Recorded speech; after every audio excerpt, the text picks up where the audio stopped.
Welcome back to another episode of Chad and Steve Have a Podcast. In this episode, we're talking with Shannon Jones, the creator, producer, and director of Bounce Patrol. We'll learn about some of the huge challenges facing producers of children's content on YouTube and how enormously popular kids shows are. Plus, we'll get to marvel at Shannon's diamond play button. So sit back and enjoy this sing-along episode of Chad and Steve Have a Podcast. It's not really a sing-along. Shannon Jones is the creator and director of Bounce Patrol, a children's entertainment group with a YouTube channel with over 19 million subscribers. And hold on to those pearls, folks. 11 billion video views. With videos like Old MacDonald Had a Farm, a personal favorite of mine, and Baby Shark, a new favorite of Steve's. Oh, don't get me started. Don't get me started. And perhaps even more impressive than that, the fact that over the past 30 days, Bounce Patrol has generated over 500 million video views and over 700,000 new subscribers. It is now mind-boggling. It is crazy. Yeah, the numbers stop making sense to me. It is the 217th most subscribed channel in the entire world, and Shannon is making her fellow countrymen proud by being the #1 subscribed channel in all of Australia. I've been fortunate enough to know Shannon for a few years now, and the thing that always resonates with me is her incredible work ethic, her passion, and her dedication to produce the best children's content on any platform. So it is my absolute pleasure to welcome to our podcast our friend, Shannon Jones. Oh, thank you very much for such a... applause. Thank you very much for such a lovely introduction. I'm flattered. Thank you. That was delightful. And it's lovely to talk to you guys. It's lovely to be here. I remember when we were talking about this podcast at Clamour, and I was so excited to come on and talk to you guys. So I'm glad we made it happen. It's one of my favorite things about having this podcast is just, we get to catch up with friends, really is what it is. Yeah. It's all it's selfish. lovely. This is all very selfish. It was. Yeah, we would be doing this even if we weren't recording, I think. Oh, probably. Yeah, definitely. And we had some really good conversations together. But when I was, I got to admit, and I'll be the first to admit that I heard Baby Shark for the first time just like a couple of weeks ago, or it was last week, or when there was a news article that came out, and it caught my interest because Baby Shark, and this is the one there's a Korean channel, I forget what it is. Yes, Pink Fong, yeah. Yeah, and that is now the most viewed video on YouTube. On all of YouTube, yeah. It's just amazing. I don't know how many videos or how many 7.5 billion or something like that. 7.5 billion. Yeah, I forget the numbers, but yeah, they're up to a very high number. So I can't get it out of my head. I cannot get that song out of my head. Yeah, I was going to say, if you only heard it a couple of weeks ago, it's still in your head then. It's so fresh. You're only 3 weeks in. It's going to be there for a while. But your Baby Shark video has your actors, and maybe we should go back and just describe a little bit about your channel before we get into that, because your actors were dressed up as real cute. They had little shark fins on their backs, and they're all the same. But give us, for the uninitiated, a brief history of Bounce Patrol. Okay. So the history of Bounce Patrol, it's live action is one thing to know. So a lot of kids' music channels on YouTube are animated, and there's a much smaller number that have real people in them. But we came from a music theater background. So I had another channel before Bounce Patrol back in the early days of YouTube, which was teaching maths to high school students, basically. So I sort of came from the educational side. And I wanted to do something that was more sort of aligned to my passions in performance and music theater with my friends. So we decided to start a kids troupe. And that's where Bounce Patrol was born. And that's where it sort of comes from, that kind of music theater sort of campy kind of vibe. And we write original songs, and we also do nursery rhymes. And we like to put our own spin on things. So, when it came to doing Baby Shark, we were like, okay, we're going to do this, but how can we do it our way. You know, what does our way look like? And so we wrote some original verses, and we did a lot of costume tests. So, you know, those costumes that you saw weren't the first draft. Like, we shot in different costumes to start off with. So I think a lot of people think, wow, you just make that song and you throw it up on YouTube. But that one we were working on for at least 6 months, I would say, on that video. Oh my God. And I had a final edit of that video done, and I thought I was there at the end of, after about 4 months into working on it. And I showed it to my niece, and she got through the first couple of verses and gave me back the phone. And they don't do that. That's not a good sign. She was like, yeah, I'm bored now. You can have the phone back. And normally you have to wrestle it off them, you know? So I went back and re-edited it again. We reshot a new little bit. We added some animations. We made a section in the middle more interesting, more engaging. So yeah, even every video, that one in particular, we spent probably most of the work on, but every video is a sort of a very involved kind of thought out process. And hopefully it doesn't look that way in the end result, but there's a lot that goes into thinking about how each video sort of plays out for the kids, and what's going to be exciting and engaging, and keep them wanting to keep watching, and keep learning and keep bouncing, because that's where Bounce Patrol comes from. It's about getting kids up and bouncing. So rather than being sort of a passive viewing experience, it's named after that feeling that kids have, or that thing that they do where even when they're little, so they're 1 or 2, they don't dance necessarily, but they bounce. Like, the song comes on and they're like, this is my jam. We're all bouncing start right going now. Yeah. Right. So that's Bounce Patrol. It's about getting them bopping, getting them dancing along. That's awesome. One of the most impressive things, so in the beginning of the podcast, I mentioned all of these fantastical numbers of 11 billion views and all of the rest.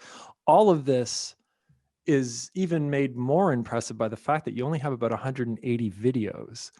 I mean, Yes. A lot of the other people that have 20 million subs or 10 billion views, I mean, not content farms, but I mean, places with thousands of videos, or at least, high hundreds of videos. So how long does an average Bounce Patrol video take, kind of soup to nuts? They don't all happen sequentially. So at any one time, we're working on, if I glance over at my whiteboard, probably 15 videos at various stages of production. So it's not like we start one, do all of the steps in order, and then finish that video. But how long is it in the production line? It's probably 3 to 6 months would be the average. Wow. 3 months would be one of the shortest ones we've done. I think the shortest we've ever done is about 2 months. And then the longest we've done is 18 months, which was Wheels on the Bus, because there was a lot in that one. And who does all of the, I assume you have a fairly large staff. How many people work at Bounce Patrol? Not counting the cast, 3. Myself, Jackson, who works full-time, who's also in the cast. And then we have a part-timer who helps with a lot of the music stuff. And then we have a bunch of contractors who do various things, but actually in the office full-time, it's 2.5. That's amazing. So it's not a huge team. I was expecting you to say, oh, we got like 15 people.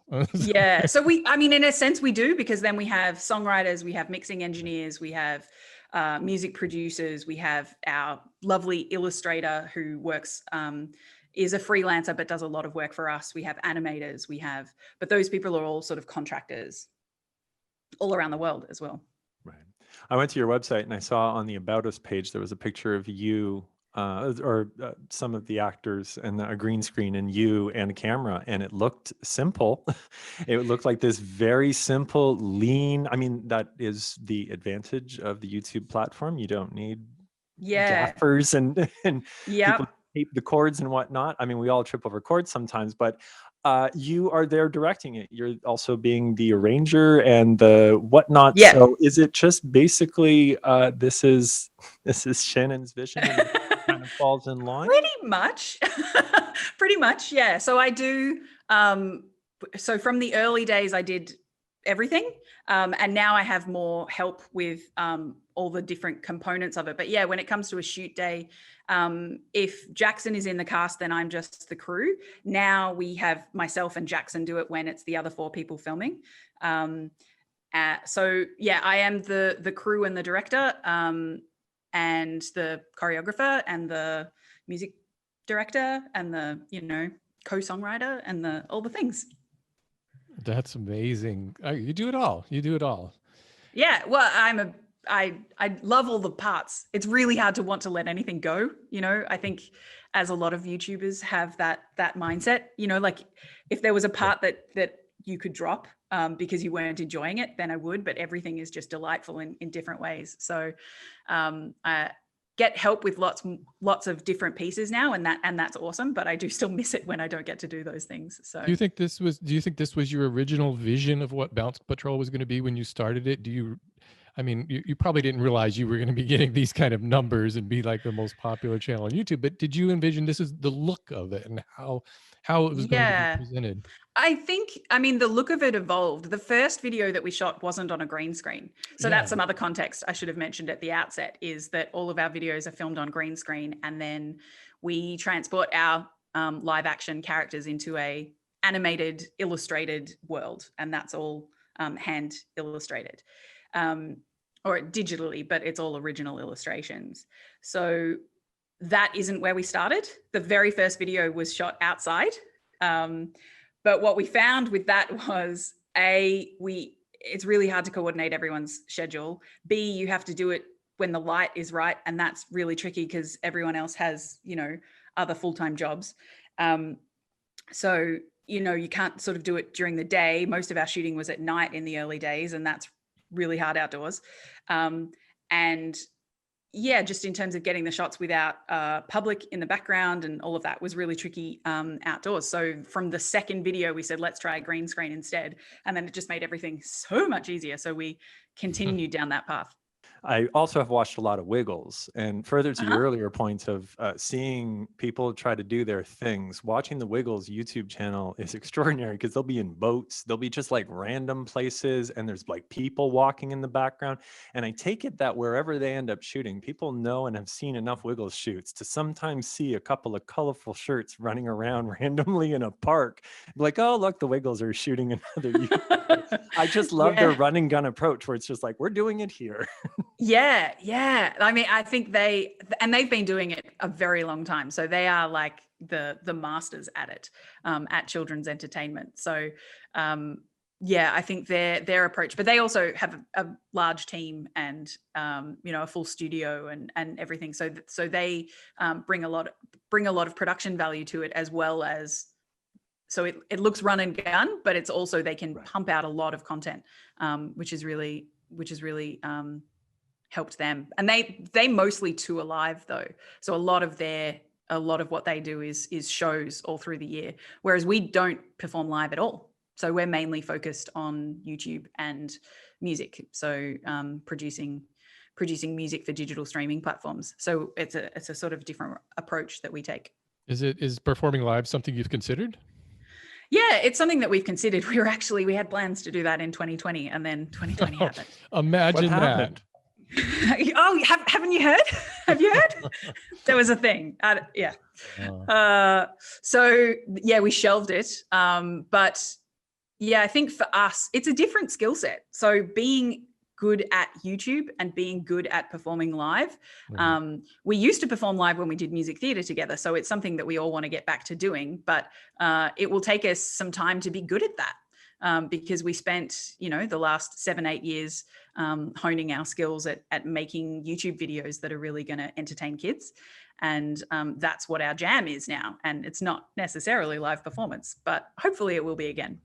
It's amazing that you guys are all so on board with each other, and it shows. I mean, the videos are infectious to watch. I mean, they're catchy. Everybody has so much enthusiasm in those videos. It's like, oh, I was like going through those, going, oh my God, this is like the most wholesome, cutest thing ever. I mean, your demographic is probably goes up to about the age of what, 4 or 5, maybe. Yeah. So, and sibling co-watching, it can be older again. So like 6 or 7, something around there. But the main kid who's into it in the family is about 3. And then they age out of it by about 5, but they'll watch it with their 3-year-old sibling if they're 6 or 7. Yeah. Do the actors get recognized by kids or by parents? No, not really. I was wondering Hardly that at about the all. Like, Baby Shark kids, where it's like, here's two kids that have been seen billions and billions of times. Like, well, do they they would. I get mean, that recognized? video is several years old now, so those True, kids they're probably don't look young. that age anymore. That's true. That's And I true. think people are watching the YouTube video and expecting to see those kids be 9, and they're probably 15, or you know, I need to work it out based on what year their video came out. But yeah, I don't know if they get recognized or not. Our cast tend not to get recognized. They look kind of different in their normal everyday clothes. I mean, they don't, but if they don't have the Sorry, he doesn't actually have gray hair, is what you're telling me? Grandpa I'm Shark. sorry. Yeah. So Old McDonald's not actually old? I mean, look, I appreciate that you think that aging makeup carries, because wow, that was the early days, and that was a poor attempt at face painting him into being like, let's just make your eyebrows gray. It just washes him out. That's one of those things, the aging makeup in the Old McDonald video is like, what was I thinking? I find most YouTube channels that gain a lot of traction kind of either start incidentally or kind of accidentally. So is that the case with Bounce Patrol? And like, what is the origin story? Like, did you come out of the gate with this? Did you have a channel before this? What is your YouTube, like, what is your introduction to YouTube? When did you first discover YouTube? So I think my first channel is probably the one that came about incidentally or accidentally. And then Bounce Patrol came about with a lot of intentionality. So my first channel was teaching maths, because I was tutoring maths to high school students. And I found that, you know, there were some students who, having a tutor explain things in a slightly different way to the way that their high school teacher was explaining it, would just, you know, help them immensely. So I thought, okay, well, having something explained 3 different ways can be really beneficial to kids. I'll make some YouTube videos about that and just put them out on YouTube for other students. But it was very narrow to the curriculum specifically of the course that I was teaching to the students. So I wasn't expecting it to be global. It was like the niche, like this subject that you're studying in year 12 in Melbourne, Victoria, Australia, this is the syllabus, these are the things you need to cover. And, you know, it was like core 2.1.3, like statistics, whatever. So that the accidental nature of it was that people who weren't from that syllabus started watching those videos. I was getting views from sort of students in the US and the UK, and everyone saying, this is great. I'm like, oh, you yes, maths is the same everywhere. That's right. So I then sort of morphed that into, okay, I can be a little bit more general in the things that I'm teaching, rather than this is exams prep for the specific course that these students are going to have. And started getting some traction on that channel. Turned on monetization after a while, because I was like, what is this button? You know, and then it started making a little bit of income, and I was like, oh, this is a thing, YouTube, which I think is, you know, everyone sort of had that realization at some point in if you were from early days of YouTube, that was never why you were making videos. It was sort of, most people sort of discovered the monetization as an afterthought, and the reason they made videos in the first place was the passion project. So maths teaching had been my passion project, but then I slowly stopped the tutoring work, and like teaching high school maths was never like the thing that I really wanted to be spending my time on. I'd been running a theatre company, an amateur music theatre company, for a decade at that point, and you know, directing a lot of musical theatre. And I studied performing arts at uni. That was sort of my big passion. And so I wanted to pivot into something. I wanted to start a new YouTube channel with the intention of creating it as a business that I might be able to grow, and to, you know, I had a sort of a business plan and a structure worked out for it. And I wanted to make sure that that project that I was picking was something that I was just going to love every day. And I knew singing and dancing and entertaining children was going to be that. So that's how that came about. And I called up all my mates, my music theatre group of friends. You know, the Bounce Patrol cast are my circle of friends. So hopefully that's what comes through on camera as to why we're laughing and having such a great time, is because it's just hanging out with your mates, basically. And called them all up and said, I'm doing this thing, and rehearsal's on Thursday, and you're expected at 7 p.m. and I'll see you there. So don't give them a chance. Don't give them no, a chance. yeah. No, I have the text message I sent to Jackson. It wasn't a question. It was like, you're in this. This is where you need to be, and when. And do you still love doing it every day?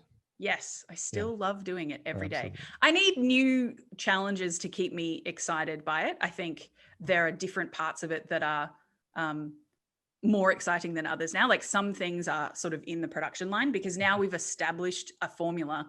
We really can't stray from that. And Right. so everything has to still fit within a fairly narrow sort of field. But within that wiggle room, there are things that I find more exciting. So we're doing a lot more recording now. So previously we used to, for example, make a song for every video or make a video for every song. Like if we were recording a song, it was for the purpose of a video. And now we might record an album with 10 songs and like 3 of them are intended to be videos, but not all of them. And so those songs don't have to fit the structure of what's going to be perfect for a YouTube video. They can fit the structure of what's going to be perfect for a song. And so that's a new sort of way to find artistic expression and continue to learn. You know, like now I'm trying to figure out, okay, what do listeners on Spotify love as opposed to what do kids who are viewing on YouTube love? And that's a new way to engage my brain and sort of find new ways to keep testing out things that will be successful. That's while still doing the YouTube formula over here that I know is going to work. What would be an example of something that works in an audio only level that just, when you were comparing Spotify to YouTube, and if you're going to have the exact same song on there, would you do it differently? I probably wouldn't do the exact same song.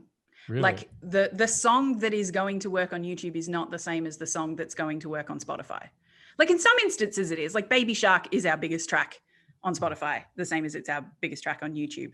But the topic that you choose for YouTube isn't necessarily the topic that you choose for Spotify. So for example, Christmas songs. Christmas songs are not going to do that well on a kid's channel on YouTube because they will really only get watched in December.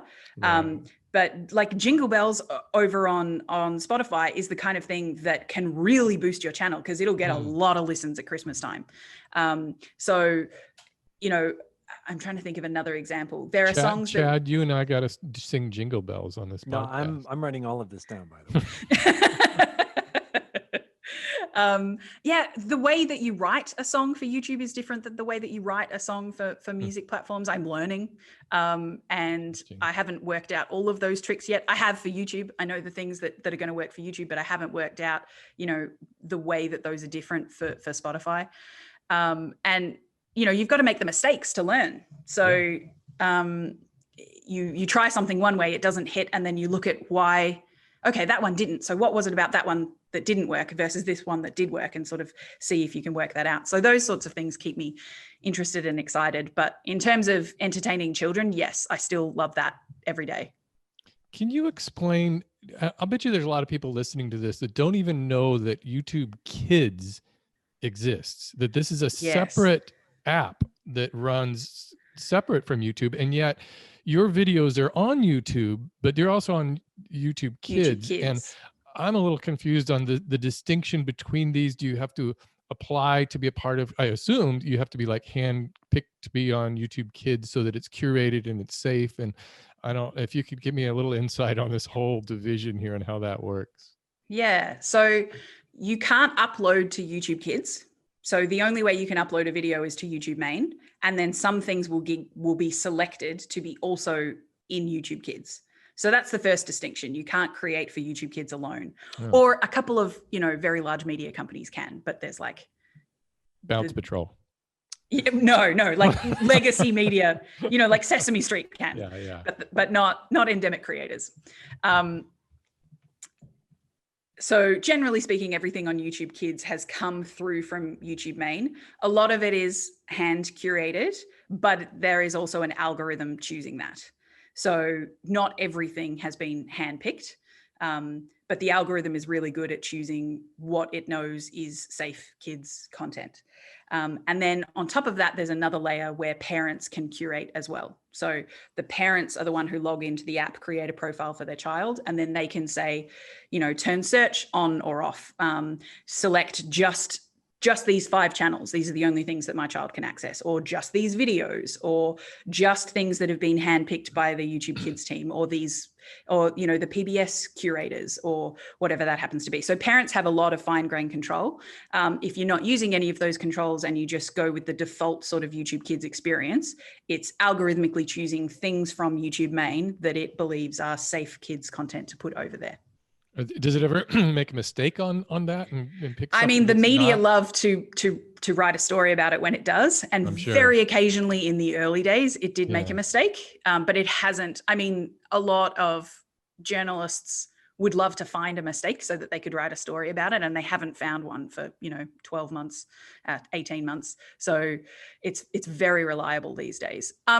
It also helps because now that you have to mark things on YouTube main as made for kids, if you Right. want to be included in YouTube Kids, and when you mark the made for kids box, you're like, please don't pay me very much. That's the don't pay me much box. Yeah, And that's there what are I not. wanted We to avoid get that into. one like a plague. I think. No, it's definitely not for children. Children can clean, but definitely not for children. Yes. Want So all that not money. very many. There's an incentive to not tick that box. So Right. so that there isn't much of an incentive to make something that seems like it's for kids but is actually inappropriate, in the hope that you'd get it over into the YouTube Kids app.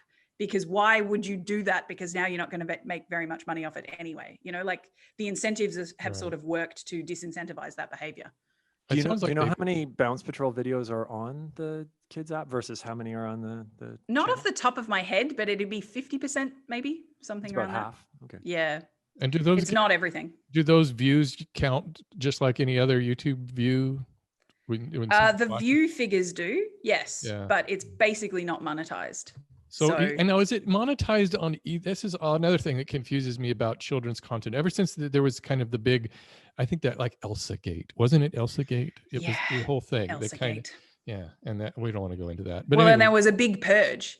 So and there was. It was so November 27th, 2018, I believe, was the day the YouTube bomb exploded, and just a whole heap of kids content got deleted, and channels got deleted, and people got demonetized. And it was a big deal in the kids community because there was a point in time at which human curators from YouTube came in and just decided to do a massive cleanup, and it worked very well. So prior to that date, and a lot of people, you know, got hurt by that in the process. A lot of creators got caught in the net accidentally. We got a few videos caught in the net accidentally, you know, because when you do something at that kind of scale, not every decision is going to be perfect. But yeah, prior to that date, there was a lot of stuff getting surfaced by the YouTube algorithm that just wasn't great for kids. And then after that date, the stuff getting surfaced by the algorithm, generally speaking, was much higher quality content for kids. So it was a hard thing to do and fairly dramatic and well spoken about at the time, but it achieved the effect that they were hoping for. I think And it they did a had to fantastic be. job. They Yeah. faced it head on. It's kind of like when you're the leader of a country. It's like you're just gonna tick off 50% of the people just by Yeah. making a decision and going through with it. But it's exactly what they needed to do. There was leading up to that, the whole Elsa Gate thing was literally YouTubers who had other prank channels and other stuff that was being, you know, other terminated channels were coming back, starting new channels, going to a costume store, buying costumes and doing, you know, kind of provocative things or kind of like naughty things in videos and just getting crazy views. And it was very, very difficult to kind of catch. Yes. So that clearly was, I think it was end of 2017 or early 2018. And they Yeah, shut might have off been comments. 2017. Yeah. And they a big sweeping kind of like closure of channels. So we're not seeing that as much anymore. Is the biggest problem on the platform right now, just kind of content farms and cheap, like not bad content, but just bad content. Yeah, like not inappropriate content, but just like Exactly. poor quality content. Yeah. Yeah, there is a lot of that still on YouTube, but it gets surfaced less and less often. So it's out there, it exists, but it doesn't get promoted in the same way that it used to, that content farm stuff. And YouTube, the YouTube Kids team are always thinking about ways of trying to figure out what is high quality content and what they can do to make sure that what is being produced for YouTube is high quality kids content. And then the copper thing, which happened 2019, that also added another layer to improving the quality, because now the incentives were different. Once they introduced the magic button that says, no, I don't want to get paid, the dynamic changed in terms of the people who were making content for kids. Good and bad, because now you have to be a certain size before it's viable. So it's very hard to start a kids channel on YouTube and get to the size where it is sustainable, which is disheartening, because for Bounce Patrol, that might have been different if it had taken us a much longer time to break even. So I think we broke even after about 2 years maybe. But these days it would take you much longer than that to get to the point where, the business is in a position where you can continue to sustainably create content. So that's a downside of it. But an upside of it is that why would you start a channel just for a quick buck these days if you weren't passionate about making kids content? Because the people who are doing it for the wrong reasons don't get into it now. Could you make Bounce Patrol today and be successful? I don't know. I think yes, but it would take longer to be successful. Do you think? And you would have to do it in a different way. Right. And so do you think the type of content that you make would work now, if that makes sense? Or do you need to do something which is more animated and less intensive or whatnot? Ultimately, do you need to go through and produce what you do, which is producing full on music and children's entertainment in the form of a YouTube video? Or is it much easier just to you're going to get the same payoff if you're just looking for, making money that way and just getting views, to just, do some basic stuff, or not go through and do all the actors and write the music and put the amount of production that you put into Bounce Patrol? Yeah, there's basic stuff that's doing very well on YouTube, and there's basic stuff that's doing well on YouTube that's relatively new and only created in the last couple of years. So yes, there are formulas for success and people can be successful. The other thing is the way that we do Bounce Patrol videos now is different to the way that we were doing them in 2013. And those videos, like the old McDonald video that you're talking about, which has 1 billion views and still gets, 1 million views a day, maybe, that video is kind of terrible, compared to something that we make now. But that's still the one that hits, So yes, a video that we made 2 months ago is in our top 5, but so is a video that we made in 2013 for a lot less budget, with a lot less skill, with a lot less production values in it, with kind of terrible costumes and, that awful graying hair trick that I tried, so what we made that video for versus what we make a current video for are quite different. And yet both of those videos are seeing success on YouTube. And how does the monetization work? Is it, because are these videos, I have YouTube Premium. I never see ads anymore, so I don't know. Neither do I. I have YouTube Premium. Yeah, I don't really know. But are your videos are monetized through AdSense, and is it just a limited amount of videos? How does that work? Yeah, it's monetized through AdSense, but it's just a very small pool of advertisers, basically. So the kinds of ads that can be run on made for kids content are non-targeted ads. So if you think about the kinds of ads that people who don't have premium, like the majority of YouTube users see on YouTube, they are targeting that person specifically. So, a person who lives in California, who likes woodworking, who, going after the granular detail of what an ad you might be interested in seeing, that's a targeted ad. The other kinds of ads are, in general, this content is about woodworking. We should put a home improvement ad at the start of this video, knowing nothing about the user who's watching, but just knowing something about the content that they're watching. It's more like Saturday morning cartoons used to be. Just kind of those general ads that would run on those. Yeah. So there are ads running, but they're non-targeted. So from the advertiser's perspective, they're a much cheaper ad to run because they aren't going after a particular person. You got lower CPMs. Going after a broad audience. Yes, much lower CPMs. Yeah. And the other thing that happened during all of this whole shift was the comments, obviously. And comments on a toddler channel is irrelevant because I'm sure most of it was just gibberish, It was kids gibberish. banging on the keyboard. But That's exactly right. A lot of people used to leave comments on our channel saying, "Oh, we know it's robots getting all these views because look at these gibberish comments." I'm like, you ever watched a toddler hold a phone when they're watching a YouTube video? Where does the comments come up when you're holding a phone? Like, it's right where your thumbs go. Yeah. And we all know that little kids, they don't understand keep your hands off the screen. If you put your fingers on the Right. screen, you can close the thing that you're in right now. Or you might accidentally open comments and be typey. Is there any way that you engage outside of YouTube with the parents, newsletter, Yes. anything? Yeah, so we have that. We have a subscription service. It's kind of like a Patreon for our sort of super fans called Patrol Squad. So we engage with them through that. And then we also have some of our key fans follow us on other social media platforms, so mainly Facebook. And we have a newsletter, those kinds of things. But in general, like those audiences are very small. So of the 19 million subscribers that we have, we're probably managing to communicate with 10,000 people through the other mediums. So basically, no, we don't have a way of communicating with our audience now that comments are gone. But comments wasn't really a way of communicating with them in the first place. How has COVID affected Bounce Patrol? I'm assuming 500 million views is because there's a bunch of kids. Yeah. Just nonstop streaming.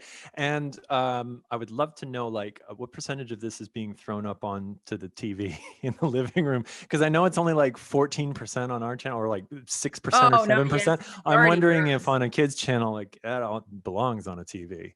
Okay, I'm going to look that one up for you because I don't know the answer get in real off the top of my time. head. I also kind of want to know how COVID has affected your production of the show, especially with that has been the bigger effect. What tab is devices in? I've never learned how to use YouTube. When I go to the YouTube studio, I get confused. I used to know this in the old one. Do you want me to keep looking, or? Yeah, no. Yeah, if this ends up being whatever, cut it out. We're a laid back podcast. We're a very laid back podcast. We can we can just talk about Australia too. Me and Steve will just talk. Hey, how you doing, Steve? You know what we really want to know is what you did with your diamond play button. Oh, I brought it for show and tell. Hang on. Did you really? I'll get that in a second. Oh, no. Awesome. Okay. Yeah, and can we also let's ask that as a framed question, because that 100%, I definitely need to know where that diamond play button is. Oh, it's gone down during COVID is the answer. So the TV percentage used to be larger, but now it's 12% is watching on a TV. 12% is watching on a tablet, and 72% is watching on a mobile.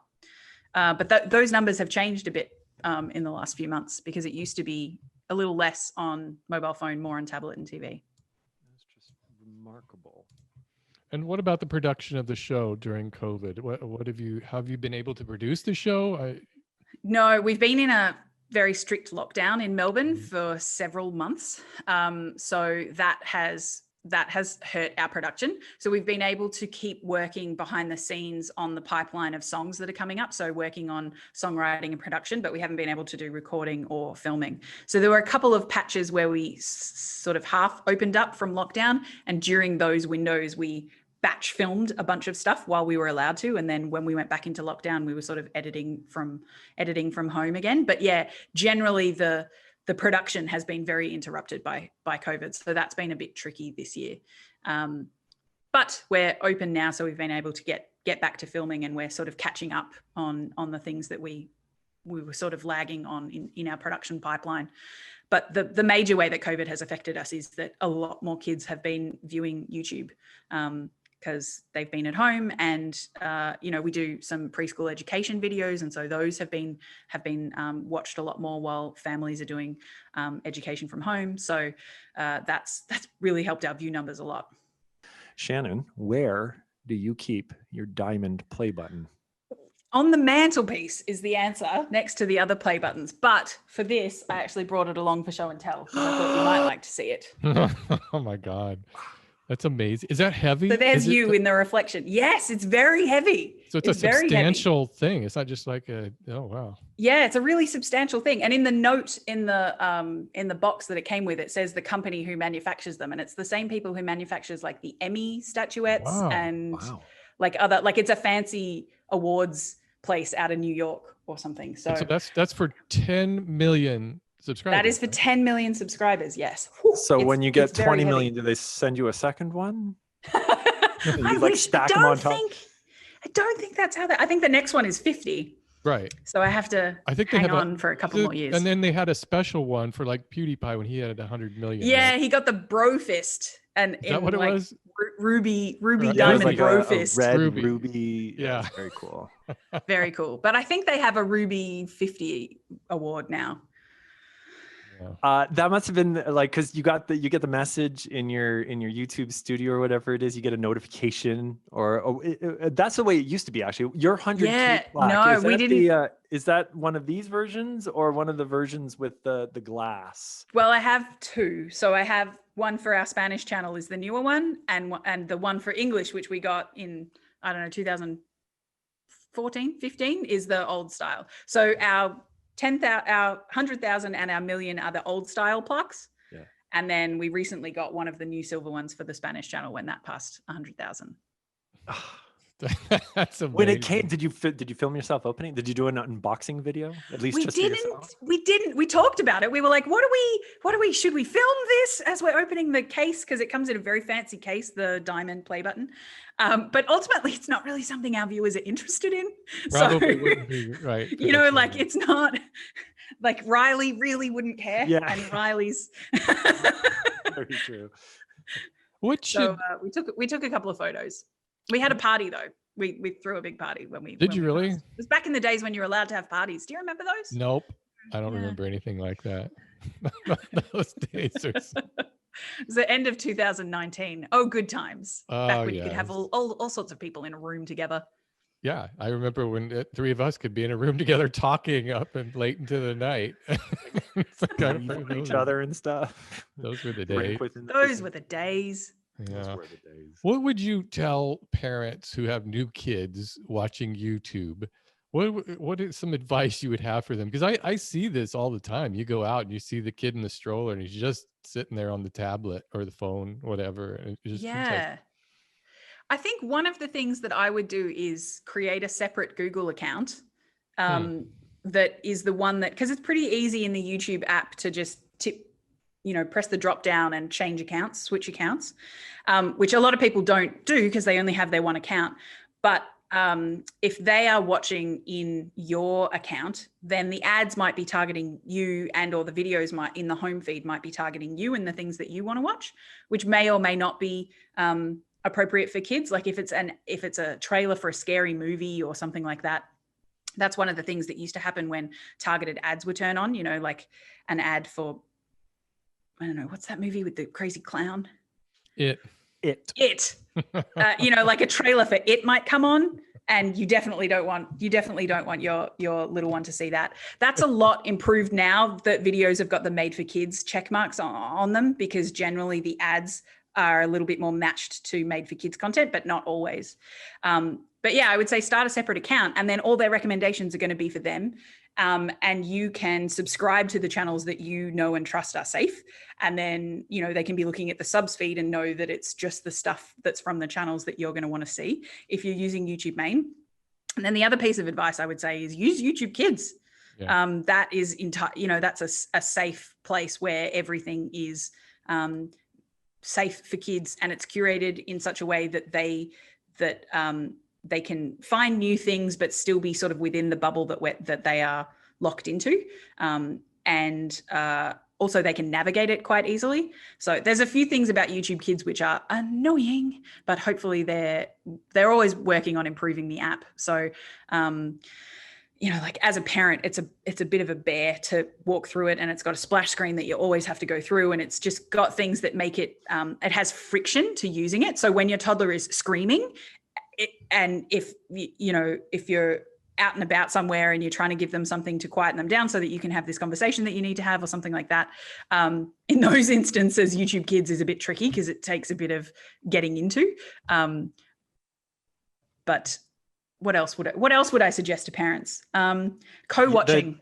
The YouTube Kids app actually has a sound effect associated with scrolling. So when you scroll through it, it goes doo, doo. And at first I was like, that's really cute. And then you're sitting there and your kid's beside you and just going doo, doo, doo.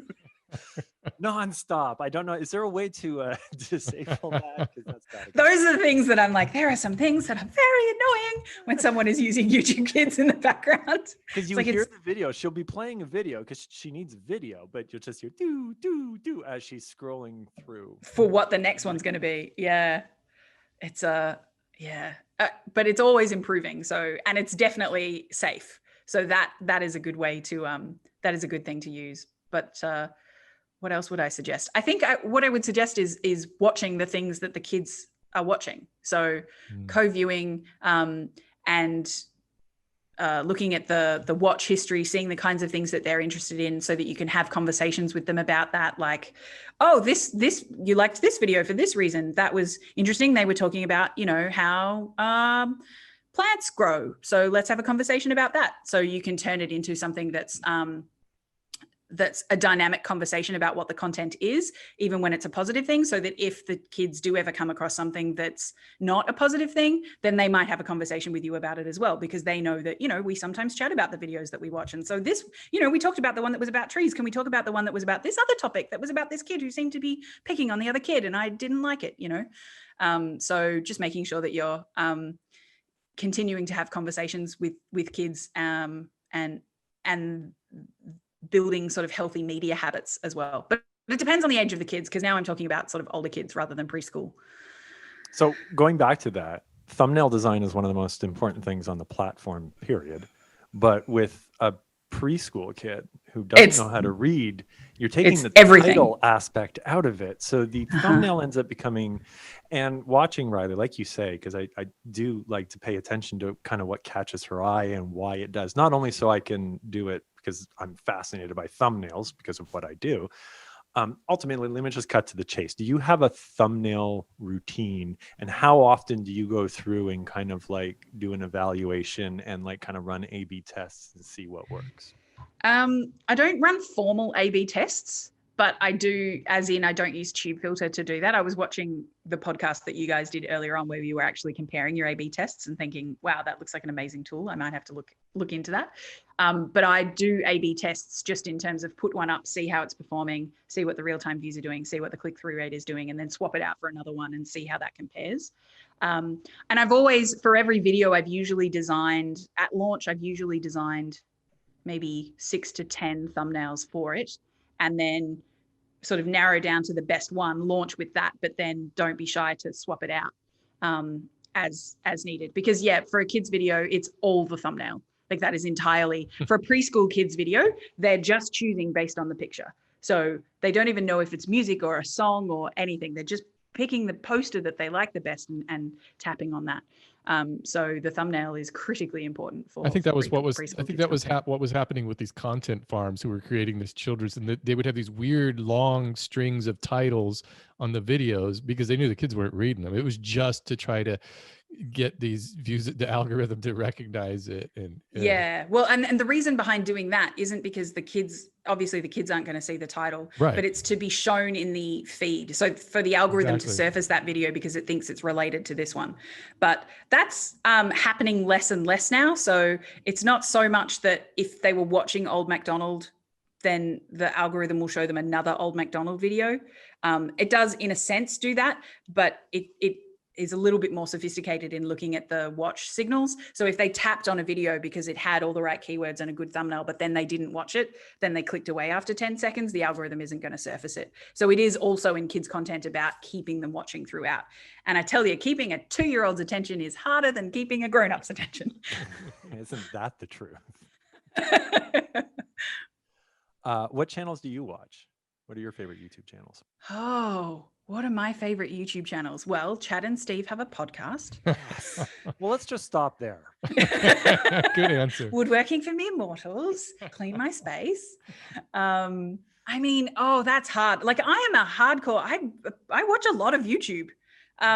So try. Oh, Don't you find that the home feed is just, it works better and better and better, and that algorithm yes. is so good that I find myself going, you get in that rabbit hole of YouTube videos because it's always recommending things that you're like, oh, I didn't know I wanted to see this, and then here it is, and you'll It But it almost turns makes out- subscriptions a thing of the past, because it's like it doesn't matter Yeah. about who I'm subscribed to. It matters about how curated and well kind of manicured my home feed is, because that's going to Yeah. expose me to stuff which is outside of what I'm subscribed to begin with, which is the whole rub about discovering new stuff. Which might be the best way to answer that question, because if I just look at what's on my home feed, YouTube knows what my favorite channels are. So in terms of, I might think I know what my favorite channels are, but YouTube does. Gerald Undone, which is like a photography, which is like a camera gear. I like channels that are about like YouTube gear and mics and cameras and that kind of thing. Oh, we should have asked you about your gear too. I'll bet you've got some really, really good equipment. Yeah, we shoot on a GH5, but we did actually just this week buy a Blackmagic Pocket cinema camera. Ooh. 6K. Oh my God. You got two extra K to deal with. Yes, which is actually going to be really helpful for us. So we don't want the raw capabilities necessarily, because man, is that going to kill our computers.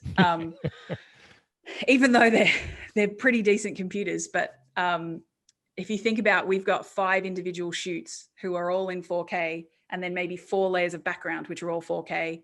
And then you've got effects on that. So our timeline panel is maybe 10 to 15 stacked channels of 4K footage. Whoa. For the whole video. So you think about like what it does to your computer when you're playing one 4K track. And maybe if you put another one over the top because you cut intercutting with B-roll, try 10. And then they've all got a keying effect. They've all got color correction. They've all got effects.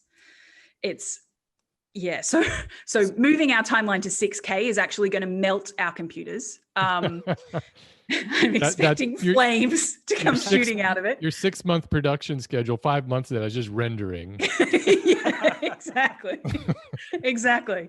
But for us, the reason that we want 6K is because we're delivering at 4K and we want to be able to punch in without losing the quality on the resolution. So we used to film in 4K and deliver it at 1080 and have a lot of leeway to only do the shot once, but be able to use the long shot or the mid shot. And we sort of lost that capability when we started delivering in 4K. And so to continue delivering in 4K, but have the flexibility to have different framings, that's why we're moving to a 6K workflow. Oh gosh. 6K raw as well, because you can't get 6K in camera, or you can, but the Blackmagic, anyway, we're going into the weeds.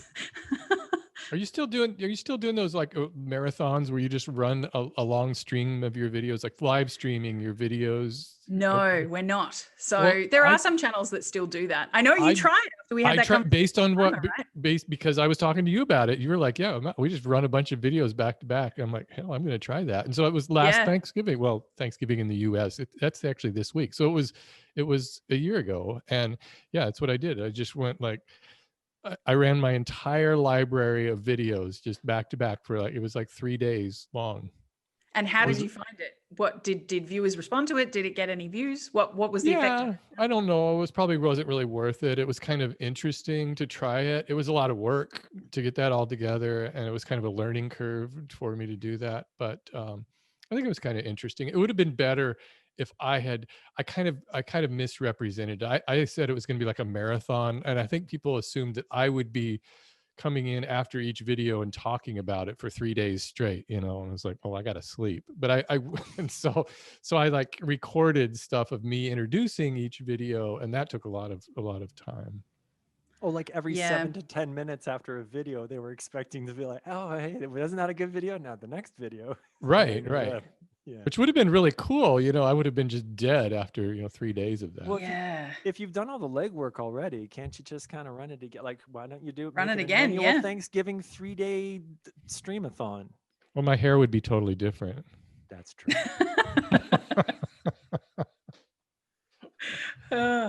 Yeah, I mean, when we did that back in the day, we didn't film any interstitial bits. So we weren't adding to the content necessarily. It was just playing our videos on a loop.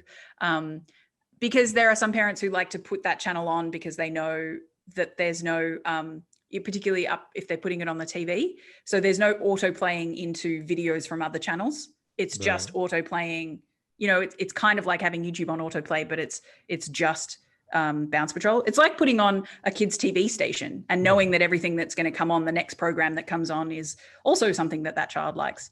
It's sort of emulating that experience for parents, sort of like more like traditional television. But we experimented with it a little bit like over a year ago, and then we don't still do it, although there are channels that do. It's just not really, it doesn't drive the outcomes for us to make it worthwhile doing. I'm going to finish answering the question about who my favorite YouTubers are, because I feel like I didn't get to mention very many. Vlog Brothers, because I'm old school. I so want to get John or Hank Green on this show. I'm gonna see if I can get a hold of John. Yeah, I mean, that would be amazing. They are the OG YouTubers. Oh yeah, absolutely. And you've met John, and you've met Hank and John before. I have met them. Yeah, I've met them at VidCons and various other things, and they are just a fountain of knowledge, and they're so generous with it as well. You know, they're not. They're really happy to share their experience with it with other creators and sort of pass it on, it's just always so lovely. I leave a comment sometimes on their channel if I watch a video of theirs occasionally, and John will always answer a comment that I leave. It's really cool, you know. I just love to see that, like these YouTubers have been around forever and still answering comments. Yeah, it's amazing. And I think the thing that they talk about over on their channel is that they're not trying to get views anymore. They're not trying to grow their audience. They've got the core audience that is the community that they want to serve, and they don't want to broaden that community. Like, that's not the aim necessarily. So they went through a patch on that channel where I think as a result of the sort of fame and sort of extended reach that came from the Fault in Our Stars film, they got a wider audience on YouTube, but those people weren't necessarily the core kind of nerdfighter community that they had sort of nurtured over time, who are interested in their other philanthropic projects, for instance, or education projects, those kinds of things. So they're really interesting from a YouTube like strategy perspective, because they a lot of YouTubers think the goal is having the biggest audience possible and the most views possible, because that leads to the best results possible. And their approach is, no, we don't want the biggest audience. We want the right audience. We want the best audience. We want the best audience possible. And if that's a small audience, that's fine, because we would rather have, it's that song from, as a music theater nerd, but I'd rather be 9 people's favorite thing than 100 people's 9th favorite thing. I like that. And I think that's the approach that they take to YouTube, and it works for them.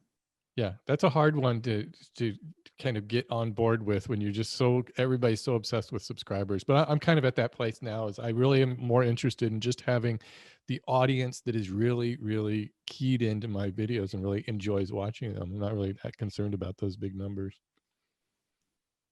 Yeah. Good. Okay. So, I mean, me too. I mean, because, it's only 11 billion. 11 billion views. That's just, every time I see the stats on your channel, it just my brain explodes, because, I'm used to seeing like somebody's got like 4 million subscribers. I'm like, oh, wow, 4 million subscribers. And then I look at yours. So perhaps all of the numbers in the kids field are skewed. They're blown out of proportion, because kids rewatch. Yeah. So if they like a video, and this is why we spend such a long time on each piece of content, because kids don't want new content. They want the same content every day. So like, for example, like you said, Chad, that Riley is a fan of Bounce Patrol, right? I would guess she hasn't seen every video on our channel, even though she's a fan. She's probably seen 5 of them 50 times. Yes. Old MacDonald has a farm is 1.7 billion. I believe 165 million of those views were good. 3 months with But so that's great. Thank you for those 165 million views. How many of our other videos has she watched though? Like, and I would guess a small number. Maybe like 2 or 3. Yeah, exactly. And I don't mind that, right? Because we make a lot of different videos because every kid's going to have a different favorite. And so we are always working on a video to make it something that's going to be that kid's favorite thing that they want to watch over and over and over again. Right. Because that's the way kids consume. They don't like, and when we have a new video out, like as grown-ups, when our favorite channel has a new video out, we're like, fantastic, there's a new video to watch. Because we don't rewatch the old ones. That's not how we consume. But if you have a new video for a toddler, they're like, no, I don't like that one. That's not the one that I know. It takes them time to get into it. It's so fascinating to see the way that children watch content, and we have no idea about it because we didn't grow up with the ability to watch the same A-Team episode over and over and over and over and over again. We had to wait for commercials and go and get chips and then come back. Yeah. You had to wait till after school at 3:30 when your favorite show came on, and the cartoon only came on Saturday. And I sometimes look at Riley and I sometimes look at the things that she has access to. I'm like, you have access to anything. And you're sitting here watching Peppa Pig for the 400,000th time, this one particular episode. And then it's like, yeah, I get it. Because if I was your age and that was my favorite episode, I would want to watch it 400,000 times in a row as well.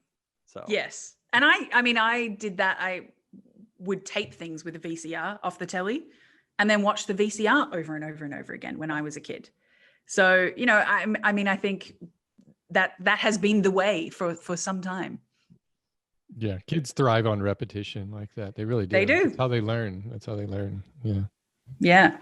One final question for you. What is next for maybe Bounce Patrol and Shannon, or if those things are one thing? What is next for you? They're one thing, aren't they?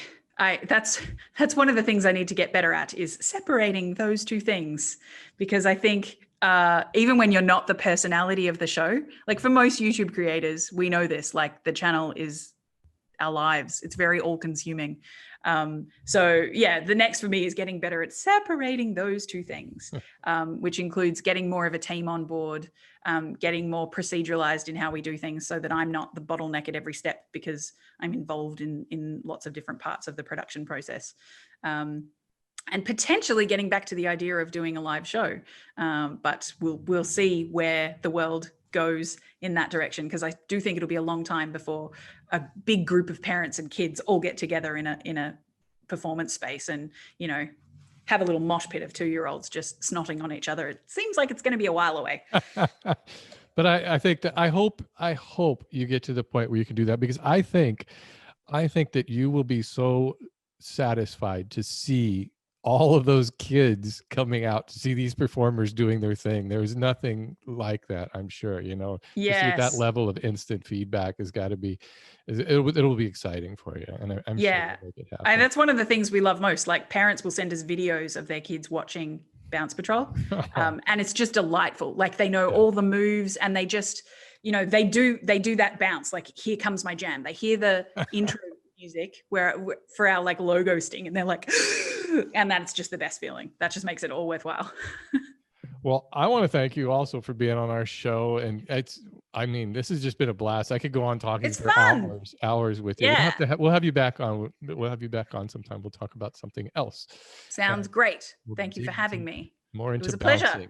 We'll just get into more enjoying bouncing. the podcast.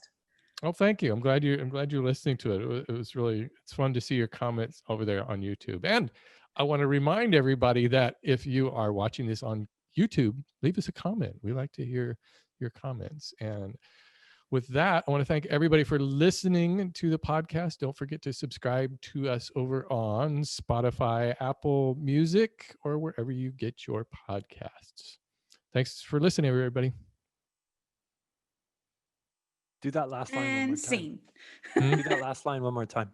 Do your final line. Just do that. Thanks for listening, everyone. Just do a clean one. Thanks for listening, everyone. I didn't do it right. Thanks for listening, everybody. There it is.